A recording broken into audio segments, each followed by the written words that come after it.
Many people are pretty good at talking to animals. We believe they respond to us and sense our feelings. They really do know what's happening. He will express concern for me. He'll talk. He speaks. Yes. Yes. Now Jane Goodall wants to go a giant step further. We want to know how much they truly understand of our language, which is an awful lot more than people think. If we listen, animals have a lot to say. They can warn us of disasters. She senses danger. She lets us know. They will tell you you'd better get ready. They can save us from diseases, like cancer. She saved my life. Jane Goodall challenges us to explore a new world, a world where amazing things happen, to respond when animals talk.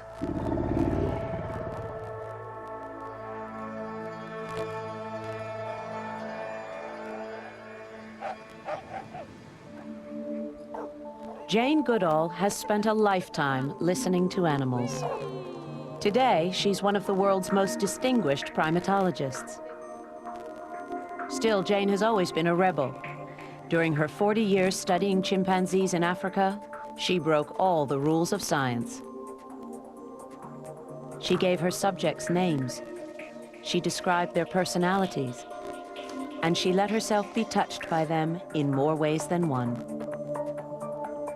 Jane knew that a close relationship with the chimps was the only way to really appreciate their world.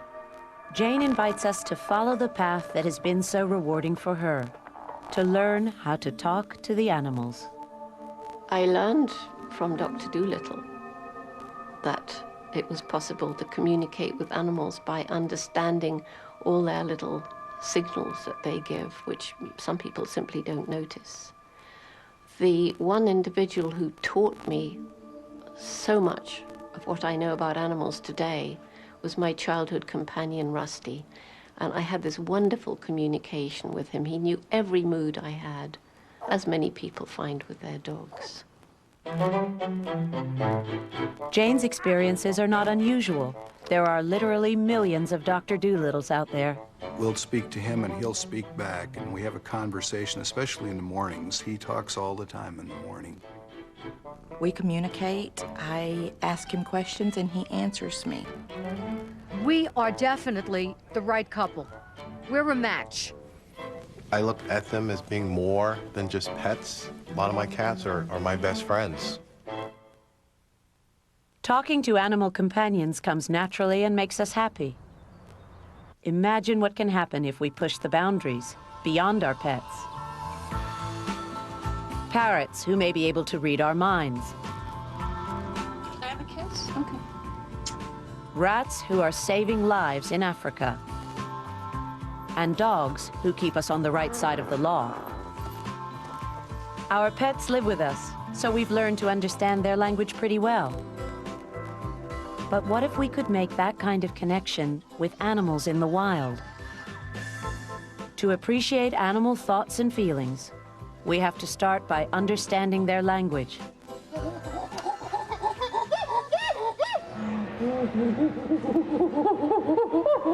Jane Goodall introduces every one of her talks with a little chimpanzee.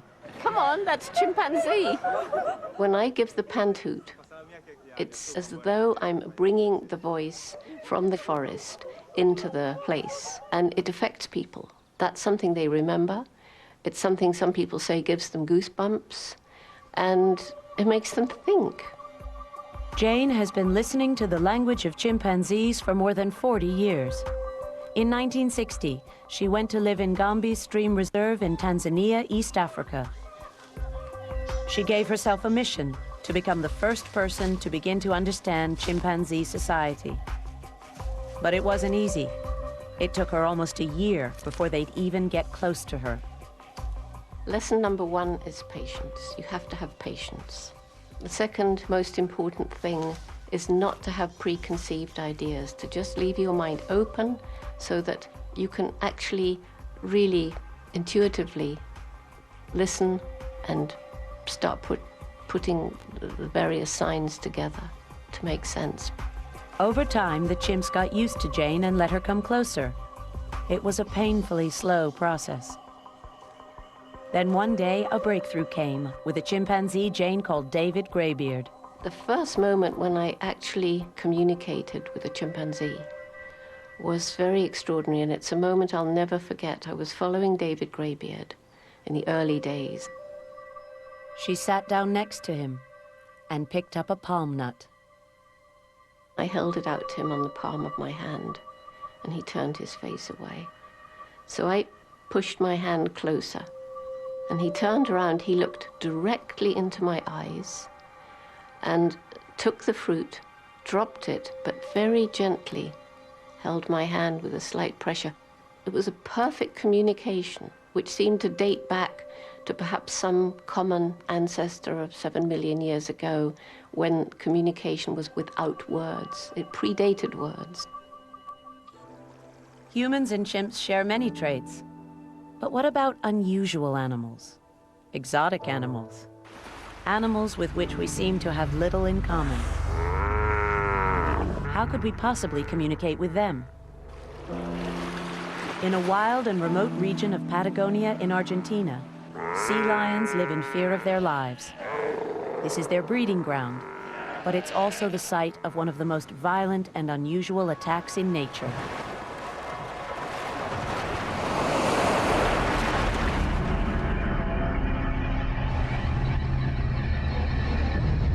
Orcas, also known as killer whales.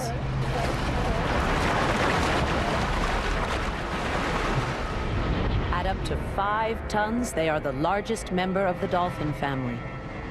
These are the only orcas on Earth to catch sea lions by beaching themselves.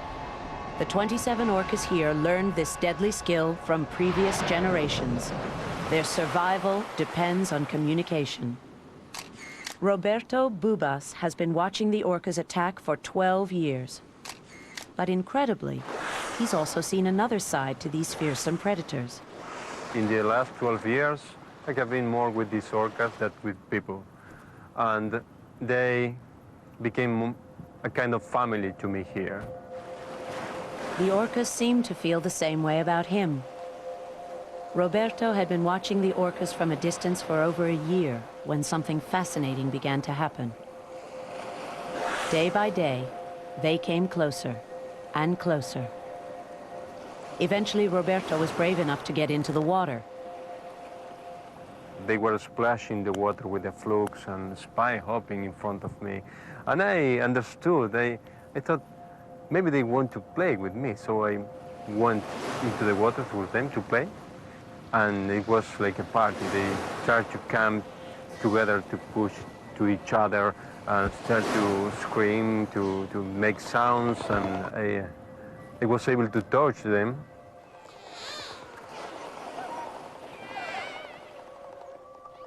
No other wild orcas have ever tried to communicate with a human being.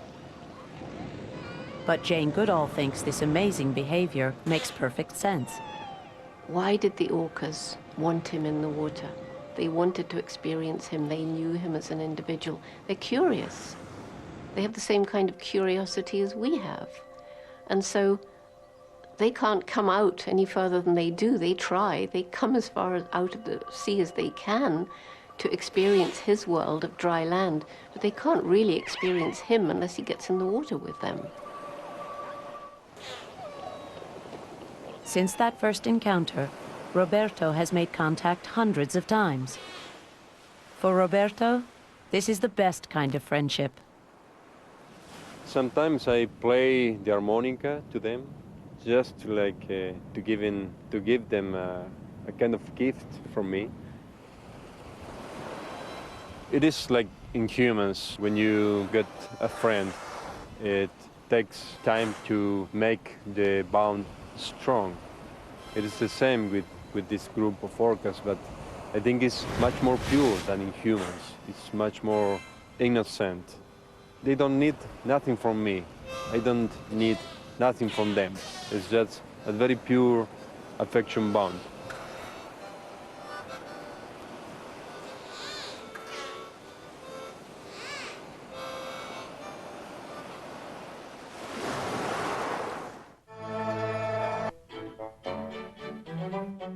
Some people believe their pets have psychic powers. I think some dogs definitely can read your mind.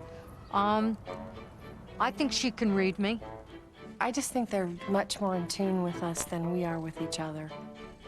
Cats do have a sixth sense, without any question. There are so many things he's done that I just had no idea birds were capable of. If animals are able to read our thoughts, what would happen if they could express them out loud? One man who believes that's possible is biologist and author Rupert Sheldrake from London, England. In 1990, he began studying accounts of psychic pets. I've heard stories from friends and family and neighbors over the years that have convinced me there's a huge amount we don't understand about our relationships with animals. These are mysteries of everyday life, and I think they're things that, as a scientist, are really important to investigate. One animal in particular captured his attention, an African gray parrot named Nkisi. Nkisi is one of the most remarkable parrots known to science. I heard there's a parrot living in New York who apparently can sense what his owner is thinking.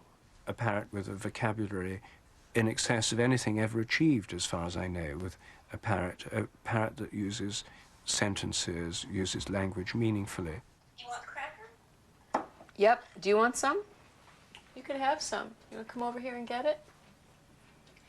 I realized he was special very quickly, and he's only 7 now, and his vocabulary is, I believe, 1,077, which, you know, it's just astonishing. I mean, he was learning a new word almost every other day.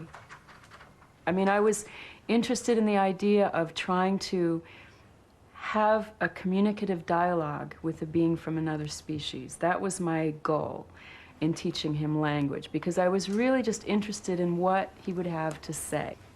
I love you. I love you too. What I wanted to do was just give him the tools of language and the creative freedom to use them to express himself. Today I got a candle. Yeah, we put a candle for Jane. That's my hello. Jane couldn't pass up the chance to meet Nkisi the next time she was in New York. Hello. And as I walked into the room, I said, "Oh, hello, you must be Nkisi. I've heard a lot about you." And he said, "That's Jane, got a chimp." Now, he'd seen all the pictures of me in the books, and I think he'd seen a video. He had never said chimp before. You got your little toy? What little toy? You made all the right sounds. Go like that. Chimps go like that. Very good. Got a little camera. Yeah. African greys are thought to be the most intelligent of all parrots and the best at reproducing speech. Hello. He'll comment about things I'm doing. He will express concern for me. Like he tries to kind of look out for me. He will reflect upon his past and even talk about his future, which is also, I think, a very surprising thing. That, you know, when he has an experience that is like a big adventure for him, he will talk about it for months.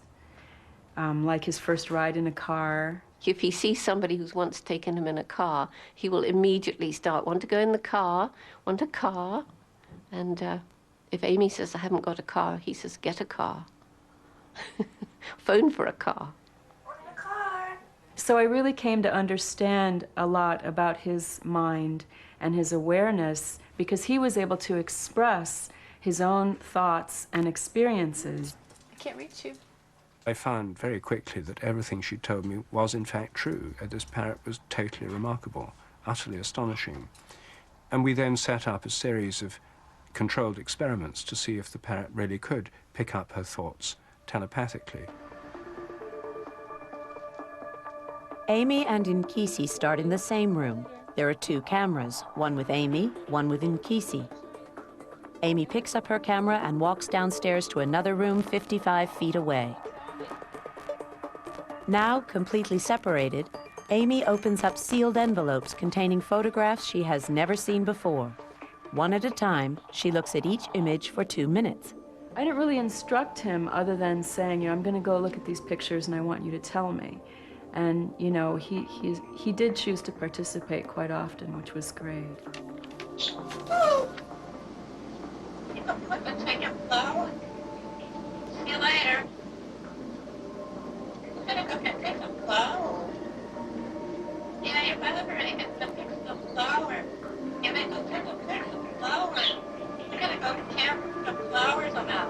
You're gonna go pick some flowers. My mental state was really critical.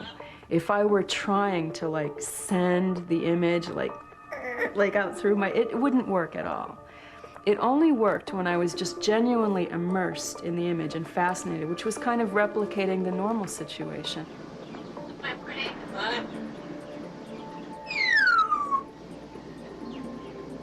Come on, pretty naked mother.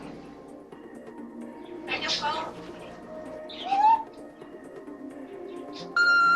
Remember, Amy and Nkisi are in separate rooms, 55 feet apart. Not only would he describe the general image, but as I noticed a detail, he would articulate that detail, you know, the moment I noticed it. So there was one image where it's an image of a car. Our target was car, but the driver has his head out of the car. It's kind of hard to notice at first. So cool. You put your head up. And I was going, oh, that's weird, the guy. And then at the moment I noticed it, Kesey said, you put your head out or something like that. And we actually were not able to score that as a hit. It really showed me that he was just so tuned in, you know, that just instant, the speed of thought, you know, he was sort of surfing the edge of my consciousness. Out of 71 photographs, Nkisi correctly identified an image 23 times. The results were far above the chance level, I mean, massively significant statistically. So this was a highly successful experiment showing a very significant effect whereby Nkisi really did seem to be picking up what was in Amy's mind. I think that all of the work that I've done with Kesey has been dependent on the closeness of our bond. Can I have a kiss? Okay.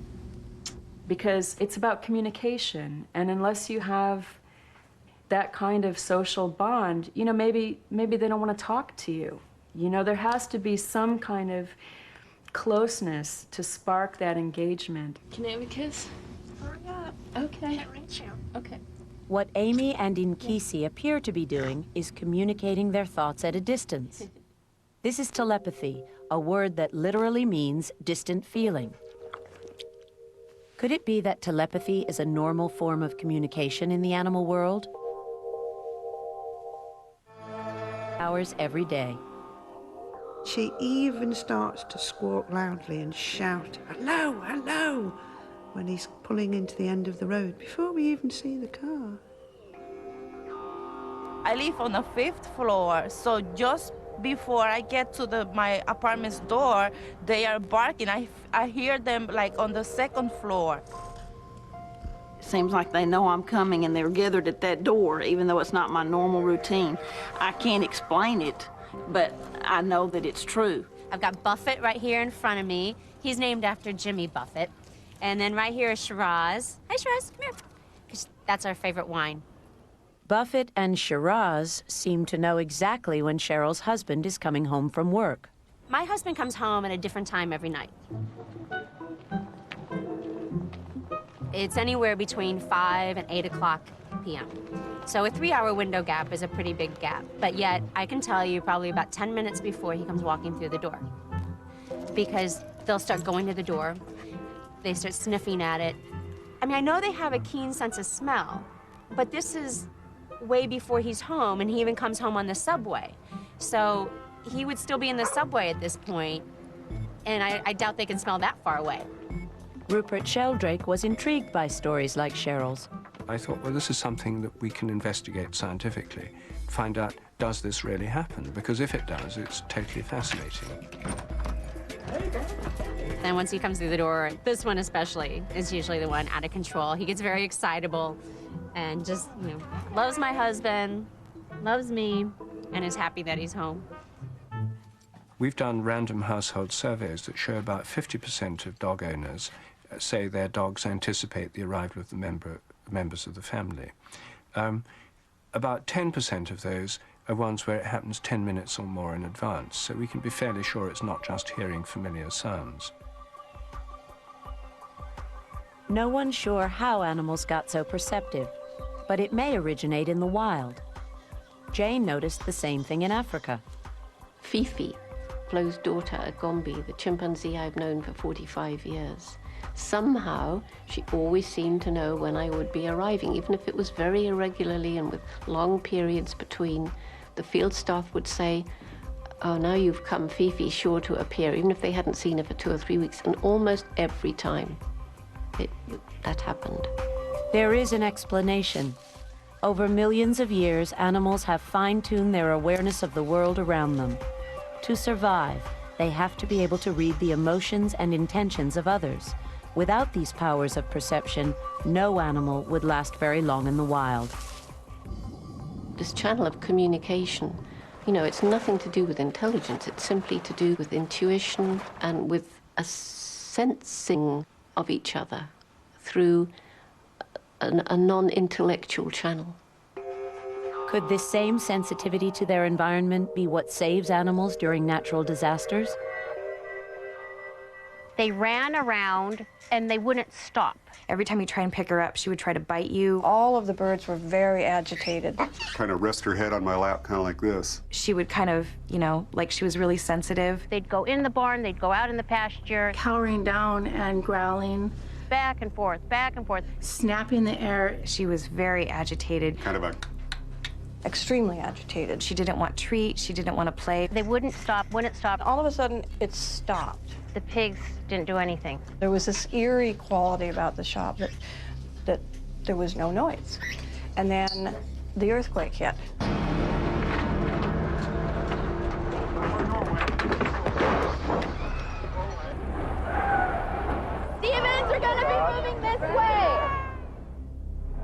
February 28, 2001, an earthquake devastates Olympia in Washington state. It was as if many of the animals in the area knew something bad was going to happen ahead of time. When the earthquake hit, they weren't surprised. Our building was just kind of shaking like this, so, and the chandelier was hitting the ceiling back and forth, and, you know, I thought for a moment our building was going to go down. It hit very hard, and what I remember is that the only noise then in the shop was that all the toys were rattling, and I could hear all these bells, but the birds weren't doing anything.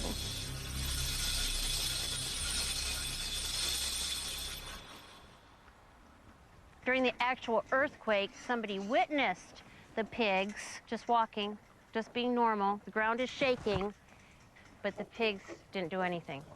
It was like, oh my gosh, this has been an earthquake. And just slowly, the shop came back to life. Rupert Sheldrake believes stories like these should be taken seriously. If you have hundreds of people telling you the same kinds of anecdotes, this shows something's going on. It may be all these people are deluded, but then you've still got the question of why are they all deluded in the same way about their animals? There's something happening.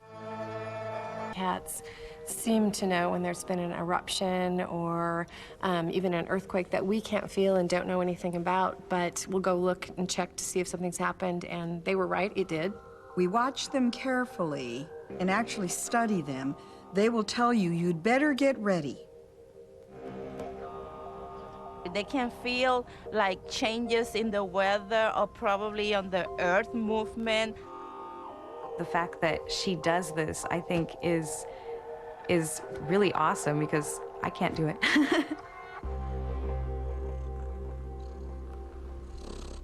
A few years after the earthquake in Olympia, animals anticipated a natural disaster of catastrophic proportions. December 26, 2004. Many of the animals in Sri Lanka, Thailand, Indonesia, and Africa seemed to know something terrible was about to happen. Nearly all of them saved themselves by fleeing the coast for higher ground before the tsunami hit. Somehow, through perception or instinct, the animals sensed something that humans could not.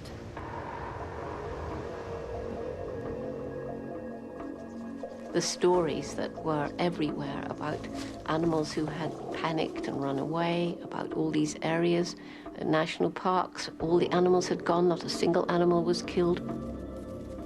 One country is using this built-in early warning system to save human lives. Since 1976, China has successfully evacuated entire cities before earthquakes strike, based on animal behavior. I think the first time we heard about this was from China, where there's an accepted tradition that animals can predict earthquakes, and they've listened. Of all animals, we've been communicating with dogs the longest, at least 14,000 years. Dogs understand hundreds of our words, and we understand more than 50 of their barks, growls, tail wags, and body postures. We've learned to translate each other's languages, developing a system of communication that suits us both. It's a nice thing that the caveman domesticated the dog over all these years, and we're very, very lucky to have them in our lives. I've been dealing with these dogs for like 20 years. You know, it's kind of like became my life, my friend's life, my family life, you know, and it's like, you know, this is all I kind of know, you know what I'm saying? The longer the time that you have with them, the more that you understand them. Their body movement, even their language when they bark, you know what they want. I never got dogs. I just never got it till a couple of years ago, and I guess now I'm just simply hooked. Coming up on Animal Planet's Whoa Sunday.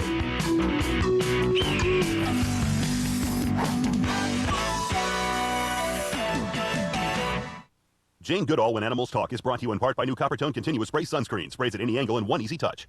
Introducing an easier way to apply sunscreen. Spray me! New Continuous Spray Sunscreen, only from Coppertone.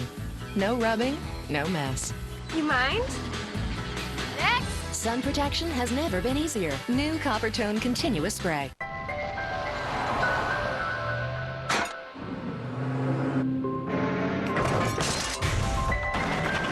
Inside every 2005 Ford Expedition are 3-valve cylinder heads.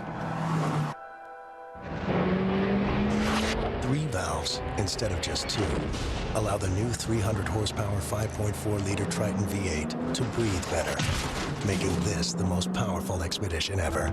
Ford, built for the road ahead. I'm ready! I don't think so. No way. No, honey. Hey! Nesquik. Okay. This'll be fun. Here you go. Moms and kids agree on Nestle Nesquik. Kids love the taste, and you'll love Nesquik because it's fortified to help build strong bones. Nestle Nesquik. Kid delicious, mom nutritious. Try new calcium fortified Nesquik syrup. It's nutritious fun in strawberry and chocolate. Good friends, good times. Everyone's around the table tonight. Great food, great life. Everything is gonna turn out right, and things taste better with a dollop of Daisy, a dollop of Daisy, yeah. Great food gets better with a dollop of Daisy, a dollop of Daisy, yeah. Everything tastes better. Keep your eye on the gym, it's laughing! Set the sails and make for the finish line! Okay, sir, wait, take a seat, we're about to shove off.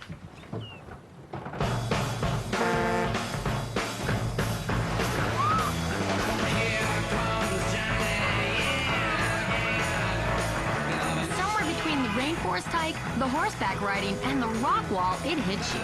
This is way more than a cruise. See for yourself at RoyalCaribbean.com and get out there.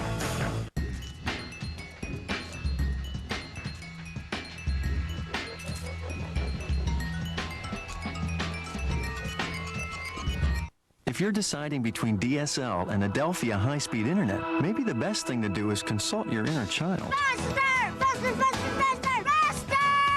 There you have it. If you're looking for a faster internet service, then the choice is clear. Adelphia high-speed internet.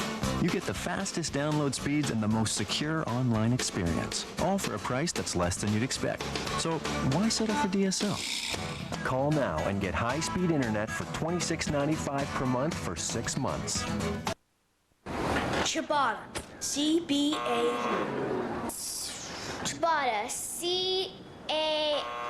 Can you use it in a sentence? My new bacon and cheese ciabatta burger is made with 2 juicy jumbo patties covered with melting cheese, red onions, tomatoes, and 4 pieces of mouth-watering bacon on my lightly toasted ciabatta bread. J... Ciabatta. C-I-A-B-A-T-T-A ciabatta. Peace out. On Woe Sunday, Animal Planet is setting fire to the imagination with Dragons, a fantasy made real. A jaw-dropping spectacular you will believe. Dragons on Woe Sunday with Mo Rocca. Next Sunday at 8 on Animal Planet. It's the premiere of Wild Wednesday. At 8, come buggin' with Rude as he endures bites, stings, and more as he searches for a very rare treat. The biggest butterfly in the world. And then at 9, Corwin's quest is to get down to the sound of the animals.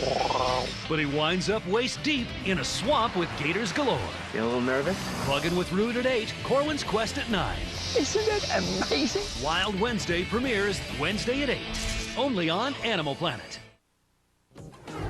And now back to Woe Sunday.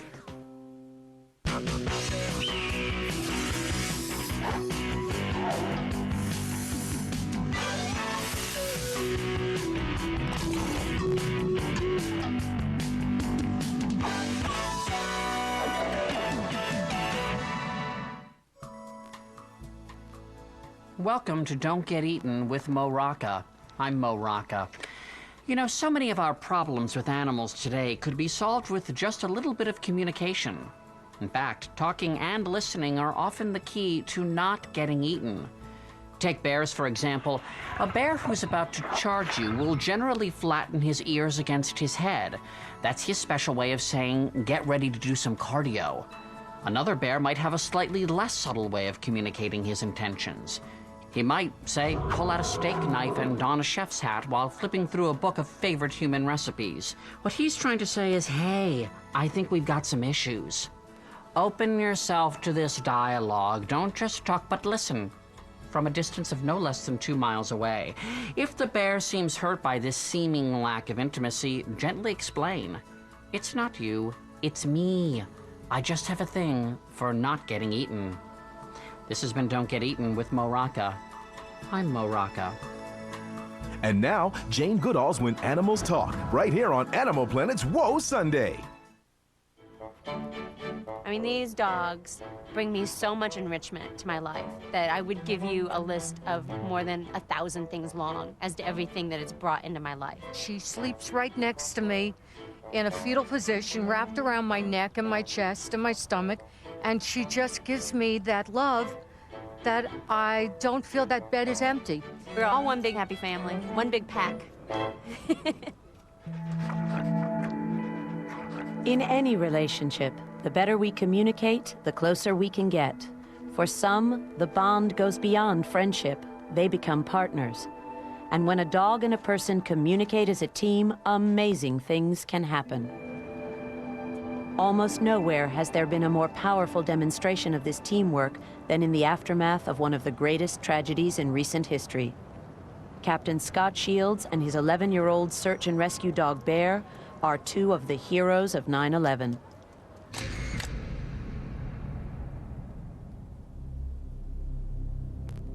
On that terrible morning, Scott reacted to the crisis by racing to the site of the World Trade Center. Bear and Scott arrived just as the second tower collapsed. You know, Bear was always at my side. He went on rescue missions with me always. I watched him as the buildings came down. He didn't flinch. And I realized he wasn't scared.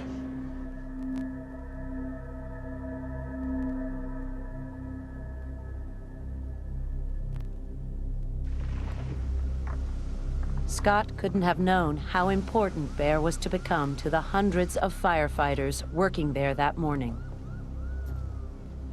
We were standing in the middle of a 16-acre debris field, which I don't know if you could really grasp 16 acres of debris. It was mountainous, just steel and concrete. Not knowing where to start was very frustrating. I didn't have the tools. And then this guy comes up with this dog. And I remember looking around saying, how'd he get in here? I mean, how'd the dog make it in here? We barely made it in. Bear led the way. He told Scott and the firefighters where to search. I just went from one hit of Bear's. If he'd signaled that he'd found somebody, I moved on. We just kind of all honed in on Bear and just waiting for Scott to turn to us and say, my dog is making a hit. Every time he communicated that something was there, he was right. It gave me a tool that I could work with, and I didn't feel so helpless anymore. In the days following 9/11, Bear and Scott worked tirelessly, 18 hours a day. The demands went far beyond any search and rescue mission Bear had ever tackled, but he never gave up. Bear's determination led to one of the most personal recoveries for Scott and the firefighters, New York City Fire Department Chief Peter Gansey. Bear hit on the spot, and Scott was insisting that there was something there. And we had dug for 10 minutes or so, and we were coming up with nothing. And Scott continued to insist that Bear has a hit there and that we should keep digging. Then he pawed the ground with his right foot, and he always used his right foot. And that was his signal for finding something. And he pulled up a piece of paper, had some blood on it, which was more of an incentive for us to keep digging. John Paul crawled down into a hole. He was the skinniest one. I would say we got to about a 6 to 7 foot mark, and we uncovered the chief of the New York City Fire Department, Peter Gansey, which was difficult because that's your leader. I guess you could equate it to a soldier recovering his general on a battlefield. It was difficult to really comprehend. As days passed, hopes of rescue turned to the challenge of recovery. More and more dog teams joined Bear and Scott. At times, more than 350 of the best search and rescue dogs in the United States and Europe were working at Ground Zero.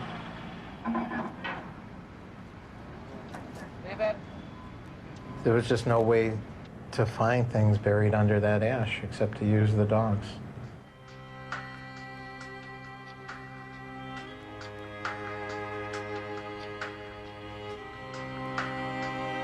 It took 6 months before Bear's work was done.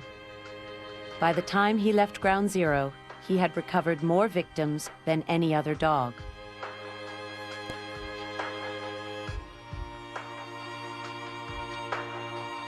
A year later, Bear died from multiple cancers. His fellow rescue workers knew they had lost a very special friend and hero. He was honored with a New York City Fire Department funeral.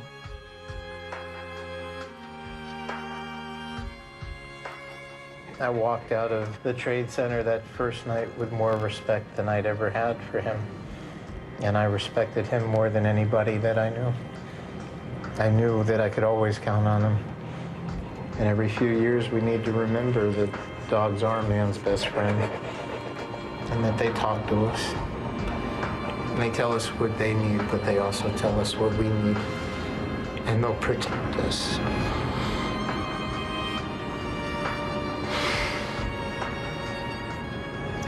And sometimes keep us safe. Search and rescue dogs and their handlers spend years learning how to understand and talk to each other. Thanks to their partnership, thousands of people have been saved. All of us have the potential to communicate with animals. As long as we're open-minded, one of the best ways to start is by listening to our pets.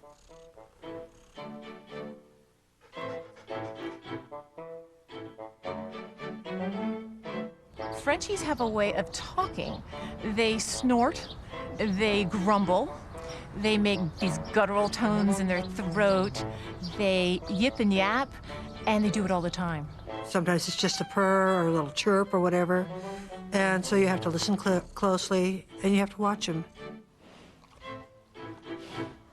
There were probably 50 different vocalizations that they make that we understand just living with them. He's a kisser. He'll start licking me pretty soon. Yes, he will. He'll start licking me. Yeah, he's very content right now. Jane is convinced talking to animals can only expand our world. And for her, the call of the wild is the most compelling. Just imagine if for just a few minutes you could enter fully into the sensory world of the dog and feel this world full of scent, which we can only imagine. If you could, for a few seconds, be with one of the whales deep down under the ocean communicating with sonar clicks, these experiences would forever change us. And it's such an exciting world, and we have so much more to find out about it. Biologist Katie Payne learned firsthand how much the language of animals has to offer. She spent most of her life listening to the wild conversations of two of the biggest mammals on Earth. I like the untamed animals, and I like the world they live in, and I think that the more you watch them, the more you realize that they're coming from rather a different world from the human world. Katie became fascinated with whale songs back in the late 1960s, when she noticed something amazing about them. I realized that the songs were evolving over time. They were changing the way jazz changes. All the voices in one ocean basin at one time were singing the same song, but within a 2-month period, it had changed. Something is causing them to want variety and novelty and sameness at the same time. To Katie, there was something strangely familiar about these changes. I think the whales are very like a pop culture in human beings. There's this fashionable trend to change your song in a particular way and keeping up on the current edge. Just like people, whales are culturally sophisticated, constantly learning from each other through their songs. And then almost by accident, Katie was introduced to an entirely different animal language. In 1984, she went to work in Portland, Oregon.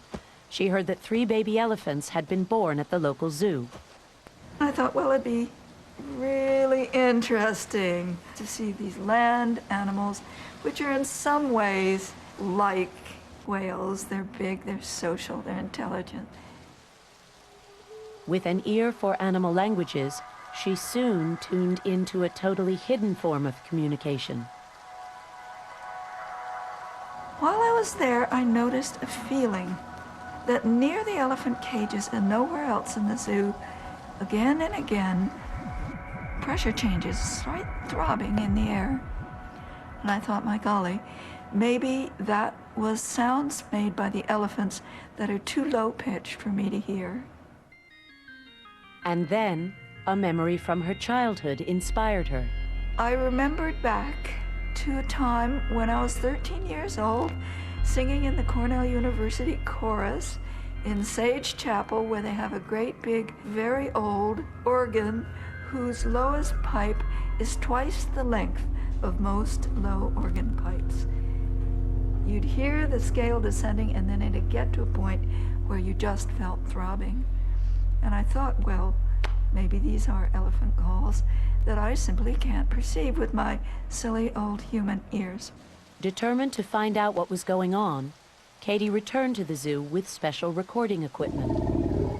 Sure enough, her instincts were right on. She was the first person to reveal that elephants use a secret language of infrasounds, a range of very low frequency calls too low for us to hear. Katie had discovered how elephants communicate with each other over huge distances in the wild. Infrasounds can pass over an enormous area. In clear weather, elephants can have conversations while standing 8 miles apart. Although we can't hear these infrasounds, elephants also have a language we can hear. When elephants talk to us, they rumble. It's almost as if they know they have to speak to us in a language we can understand. Unlike Indian elephants, which have been tamed for thousands of years, African elephants were always considered too aggressive to work with.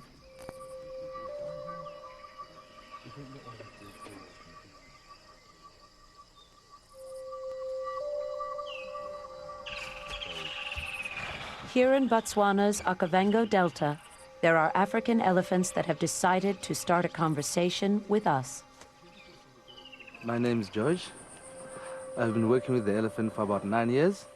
My name is Colette Mlizani. I've been working with elephants for 10 years now. My name is Joseph Molekwa. I've been working with elephants for the last 15 years.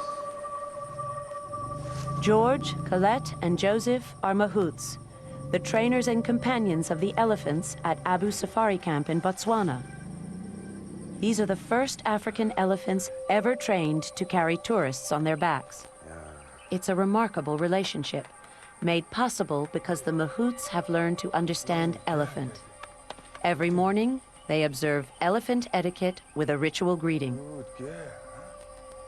When we come in the morning, come and say hello, you must show him your voice and all that respect. And then that's why he can recognize this is George or this is Colette or whoever he is. Hello, Kathy. Hello, Kathy. Okay. Yeah, they can greet you every morning, you know, when I get to the boma, then you will hear, she will greet you, she will rumble, like going like... When they grumble, you can see the trunk movement, and it goes something like this. These elephants spent most of their lives in captivity, in zoos and circuses in the U.S. The oldest, Kathy and Benny, were brought back to Africa in 1988. Since then, the herd has grown, taking on wild orphans from culled herds in southern Africa. Although these elephants aren't related, they communicate just like a herd in the wild, where families are very close.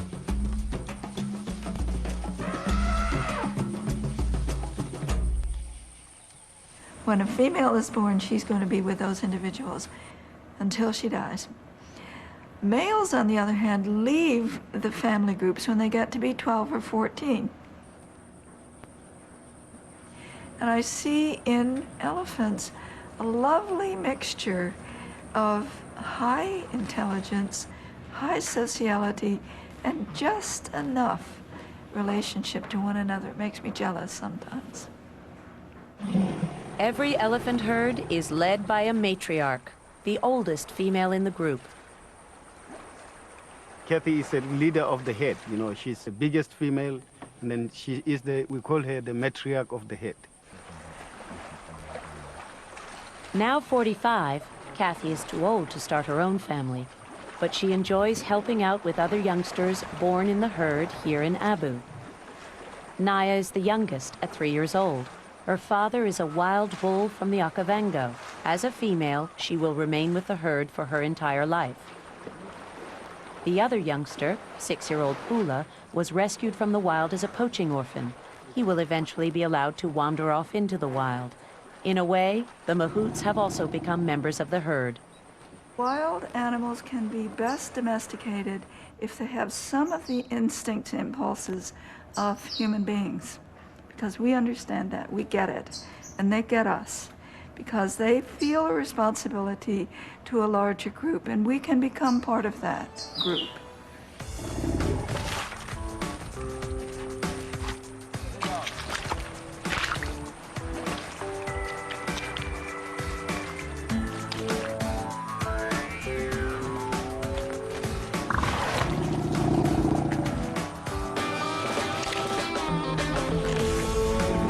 The way I am with the elephant after 15 years is like I am just a part of them, one family. We are just a family with the elephant.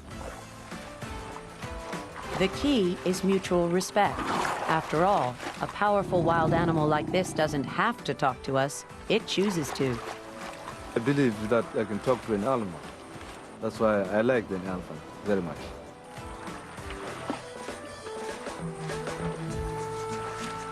I would like to be with elephants almost every day of my life. Dogs and people have grown so close, the friendship is unlike any other. Dogs need our love as much as we need theirs. And the power of that love can work miracles. When I got my first dog when I was 9, I used to go to Catholic school, St. Andrews. I was with 3rd grade. My uncle gave me the dog, and it was a red-nosed pit bull. It was his love for animals that saved 30-year-old Anthony Washington from a life behind bars. It gave me like recognition in the neighborhood. Always been a little guy, so little guy walking this big pit bull, you know, I felt, I guess, powerful, little man syndrome. Ever since then, been labeled, you know, the dog man. Anthony Washington, you know, loved pit bulls. I got tattoos, dogs all over me, you know. I mean, I just love them. In my early teens, like 13, kind of rebelled against all my mom rules, every single one. I wanted to go against the grain. As a young teenager, Anthony got mixed up in a gang. He started committing serious crimes. I got locked up, you know. I went to McLaren. I was sentenced for 5 years. I committed a crime, you know, I hurt someone. Anthony was chosen as a test case for a program at McLaren Correctional Facility, a high-security juvenile prison. Project Pooch matches troubled teenagers with troubled dogs.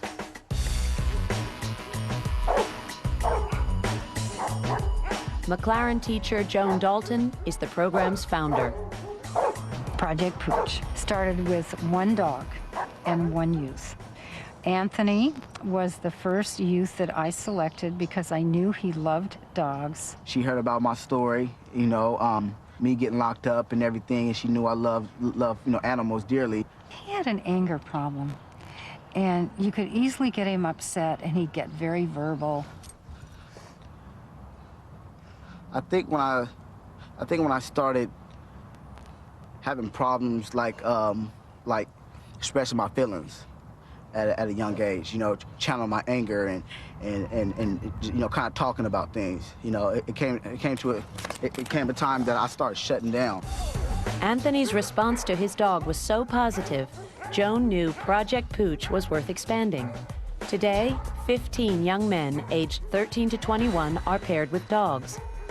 The dogs are all rescues from shelters, dogs that would have been euthanized. It's a second chance for the dogs and maybe the inmates.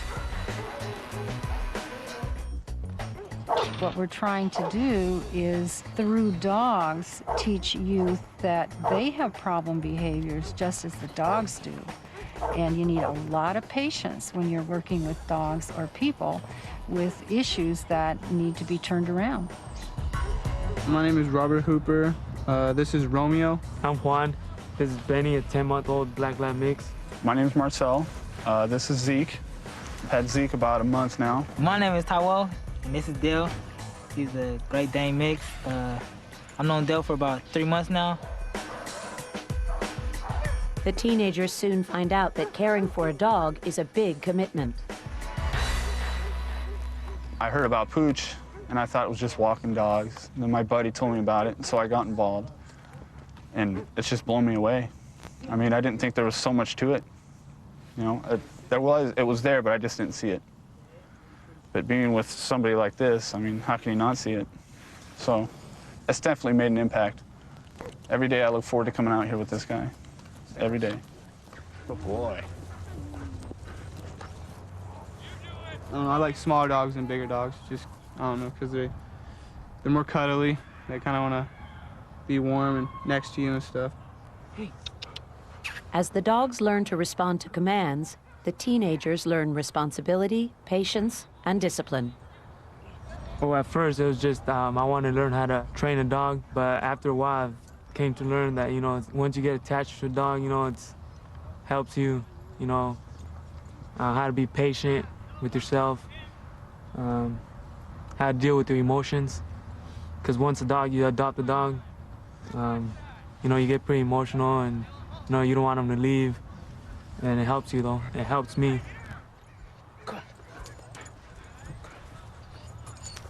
Sometimes I feel that dogs are the only one that understand how I feel. Cause like 2 months ago, my twin brother, he got killed. And then they brought Dale back to the unit. And like, he seen me crying. He came over to my bed and started licking me on my face. Like, it made me smile because to see that something really cares for me and motivates me to keep pushing, don't give up.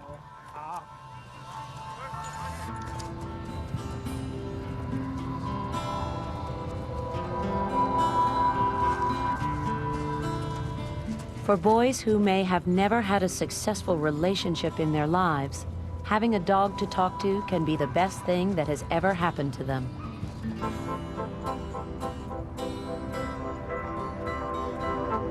After they finish their training, the dogs are put up for adoption. The benefit these teenagers get from their time with the dogs is easy to measure. In 15 years, none of the project's graduates has reoffended. Well, I suspect it's working because they're two abused creatures together, and so they start being able to help each other. And I think that somehow the dog and the human both feel that they're helping each other. They know that they're helping each other.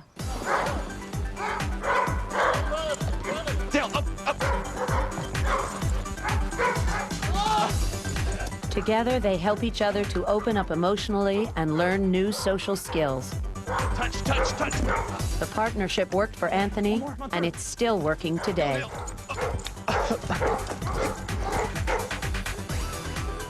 You look at this dog and say, what you mean it's not teachable? You know, they said that about me. You know what I'm saying? Well, let me try. You know, and then that helps you, it helps the dog, and you can place the dog by adopting it out, and it's a win-win situation, hopefully. Sometimes people need animals just for their presence. It's the unspoken language that comforts us when words cannot. We also communicate just by looks. It's funny, at this point in our lives, I can give him a certain looks and he knows what to do. Like many people, I live by myself, and there's nobody to talk to but the cats. And sometimes it's an unspoken language that's going on. You don't think about animals having facial expressions, but they do. They're just so special. Sometimes you just run out of words. The emotional connection we feel with dogs can be so strong, their companionship alone is magic. Every Thursday at Woodmore Elementary School in Seattle, Washington, a special reading group welcomes some very important four-legged visitors. I'm quick as a cricket. I'm as slow as a snail. These kids, aged 7 to 12, find reading very difficult, especially reading out loud, to people, that is. Amos, look it. I'm as... But when it's a dog that's listening, it gets easier. Most dogs are just really easy to read to because they listen. I'm as brave as a tiger. I love Ace as much as I love my mom.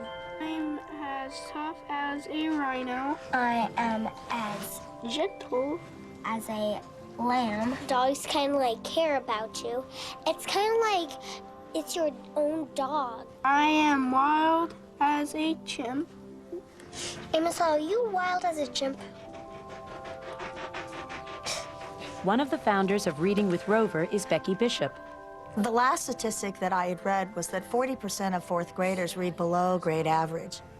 So I think it's so important to teach these children when they're young and encourage them to discover the joy of reading. When you have a dog on your side, it makes it more fun. I didn't even know how to read that much in kindergarten, but then I came to Learning Center and then I know how to read a lot faster and stuff. Some words you get stuck on, but when you look at the dogs, you get to know it like that. I am brave as a tiger. I'm weak as a kitten.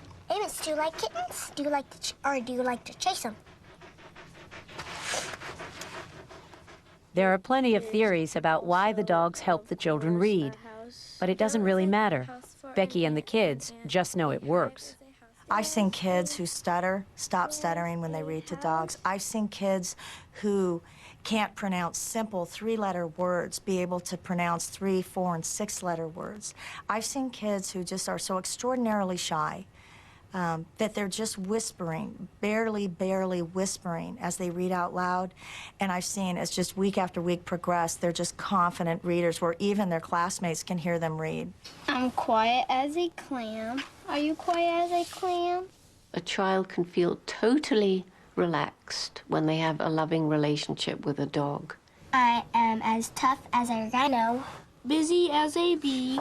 The dog isn't going to criticize them if they make a mistake. The dog won't mind. And, you know, the dog is understanding the whole effort of the child to communicate something. More relaxing. They don't really care if you mess up or not. So that's what makes it fun. And the dogs do more than just improve reading. Reading with Rover kids are more self-confident, join in more often, and get excited about learning. They are patient. They don't talk like teachers do.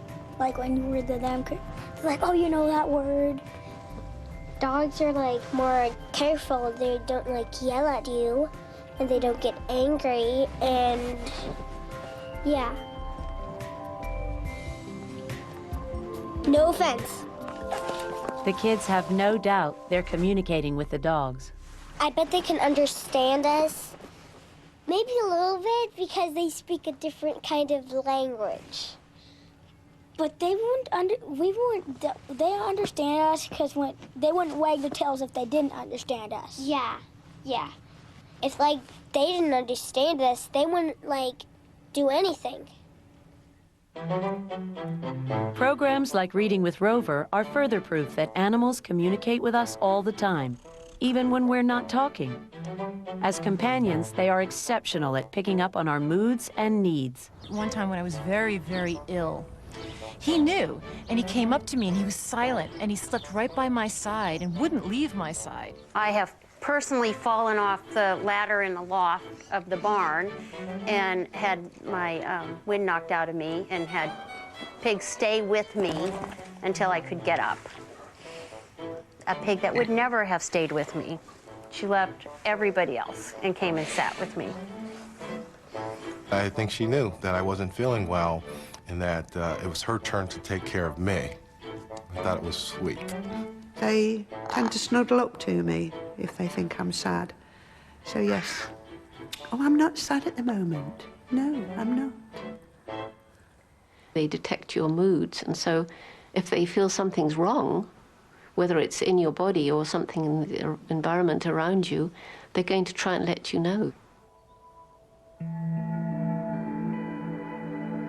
And no one knows this better than Jill Lacey from England. Her dog Trudy saved her life. Well, Trudy was a very, very special dog to me. I mean, she was great fun to have, and she meant a great deal to me because obviously she saved my life. Trudy proved just how special she was when she sensed that something was terribly wrong with Jill. My first memory of it was I was sitting down reading a book, but I had my legs propped up on a stool, and she came over to me and sniffed at the mole on my leg. I can remember looking down and to see what it was and just sort of brushing it and pushing her away. But no matter how many times Jill pushed her away, Trudy kept on sniffing the mole. Finally, after 6 months, Jill decided that Trudy must be trying to tell her something. She went to the doctor, who did a biopsy. The results came back, requested me to go back in for a wider excision because it was suspected malignant melanoma. Once they'd taken it away, Trudy never really paid any attention to it again. So, I mean, in my mind, it was very obvious that it was clear, but I felt reassured because she reassured me. Incredible as it sounds, it turns out Jill and Trudy's experience is not unique. When multiple stories of dogs detecting cancer came to light, Dr. John Church took notice. Jill Lacey is, as far as I would know, she is in fact the first patient that we know of whose dog identified not just danger but a cancer. And her stories now are matched by 20 such stories, all with the same storyline. Now, those stories are more than enough to make me say, hey, we've got to work on this and get a training program going to see if we can train dogs to recognize cancer. The training program works like this. 7 tissue samples are laid out on a track. Only one of them is from a cancer patient. The dog's task is to find the one that's cancerous. As soon as the dog sniffs the cancer sample, he's rewarded. He learns to associate smelling cancer with getting a reward. The dogs quickly know to alert the trainers by lying down next to the cancer sample. Their success rate is stunning. The dogs indicate cancer correctly 95% of the time. No other test is this accurate, this fast. We honestly do not know what exactly they're picking up. We assume that there is a signature, which is a number of different molecules which are given off by cancer cells, which is different from the normal cells of that same tissue. I think that given the dog's nose, his amazing sense of smell, it shouldn't really surprise us that dogs can sniff out a disease within a body. I'm sure there are many, many partnerships we can form if we just take the animals on their own terms, if we watch them and think, there's a sense they have that we don't have, and maybe they can use that sense to help us. People and dogs have become natural partners. Dogs want to please us. They're friendly and affectionate. But what about an animal that we feel just the opposite about? No one could possibly imagine how much we'd come to rely on a creature most of us hate.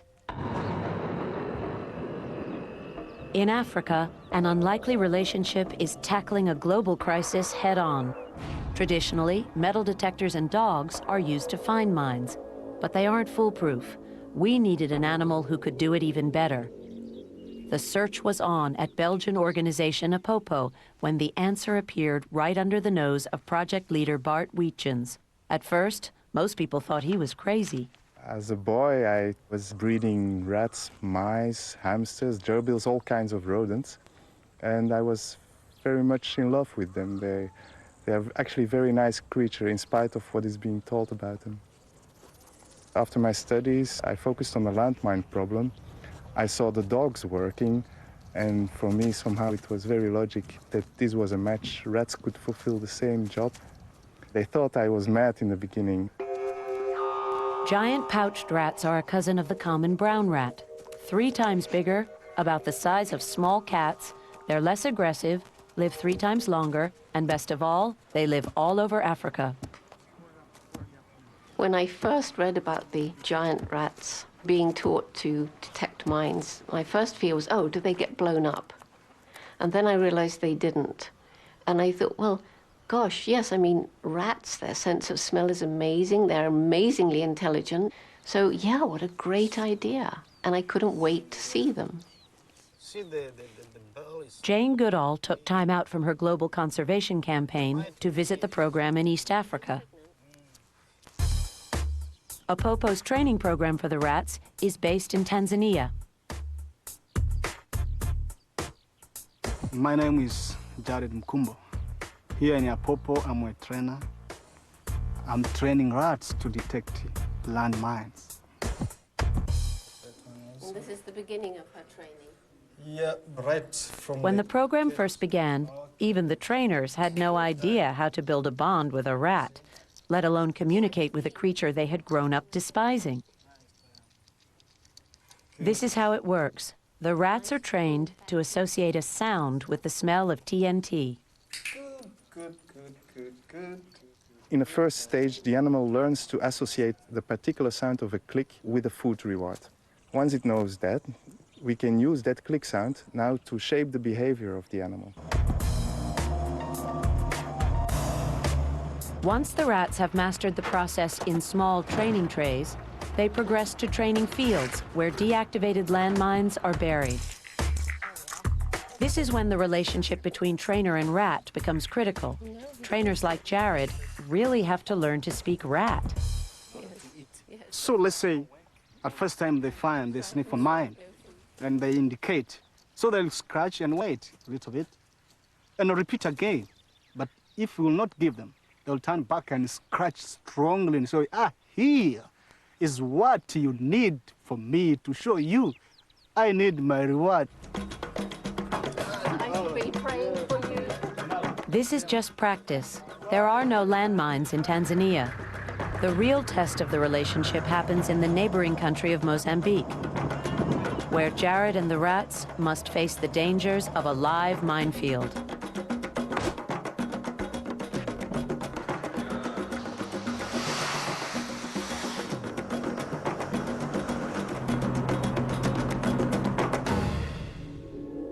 More than 16 million people in Mozambique live in fear of landmines.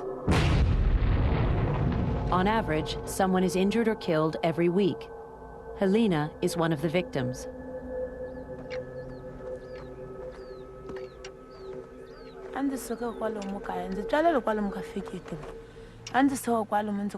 It happened during the war.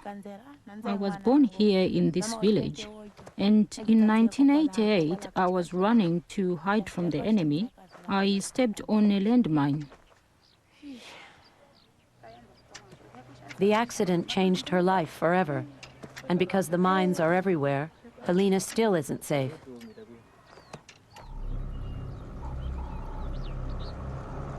Now it's deadly serious business. 18 rats have qualified to work here.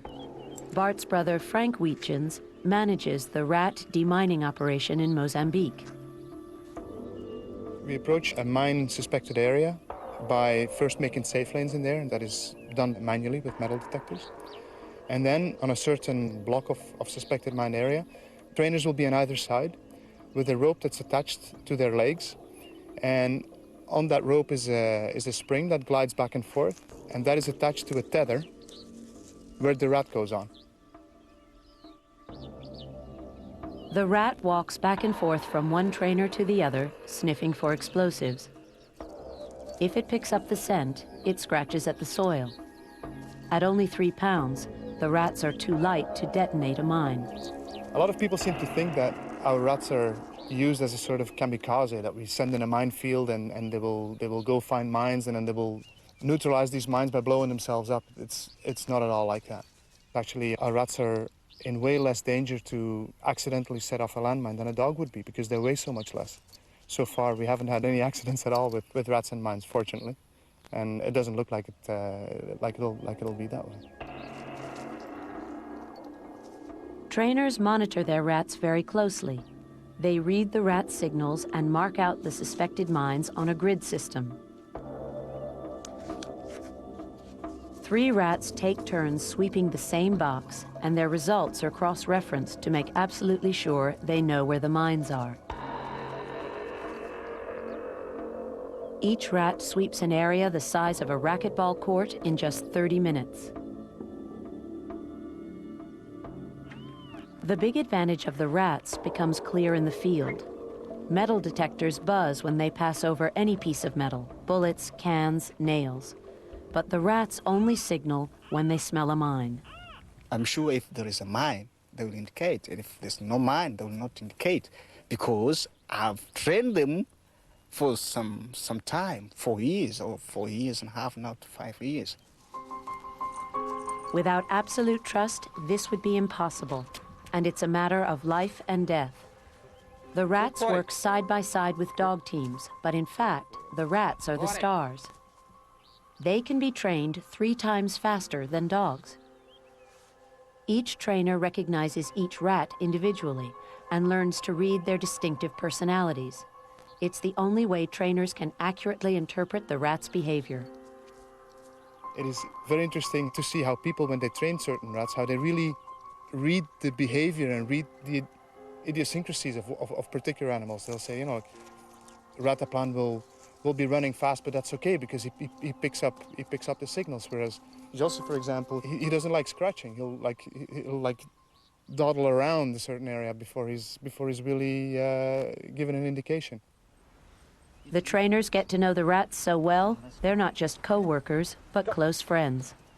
What I saw was even more wonderful than I had imagined it. The fact that the rats can be let off their little harness and follow the trainer back to their box, and the fact that they don't try and run away. I mean, all of this is just, it's so beautiful. Good work. And did he do well? Yeah. Yeah? All of them, they did very well, especially George, you know, a good work. Our guys have a great relationship with their rats. In a sense, they're colleagues, but I think in a sense they're also buddies. It is really great to see that interaction and to see the love and the affection that the guys have for their animals. Once the rats have successfully detected the mines, a detonation team moves in.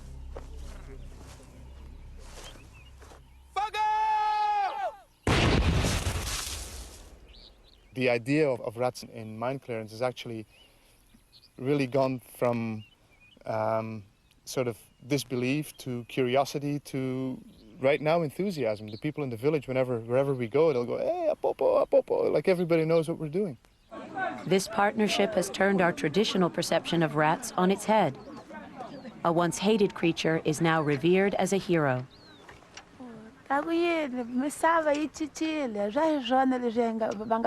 Before, we really didn't think much of these animals, but now the rat is like a family member. He's a friend because he's helping us.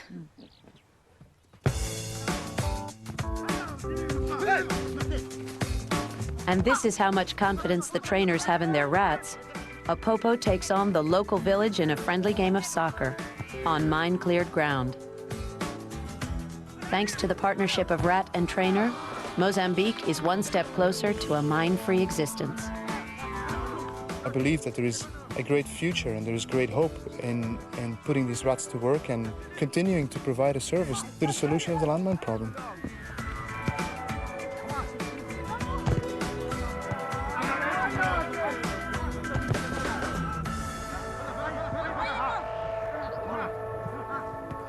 If we can take an animal as a true partner and learn from the animal, who then will learn from us, a back and forth relationship can lead, I think, in the future to all kinds of amazing, innovative ways of helping the world become a better place.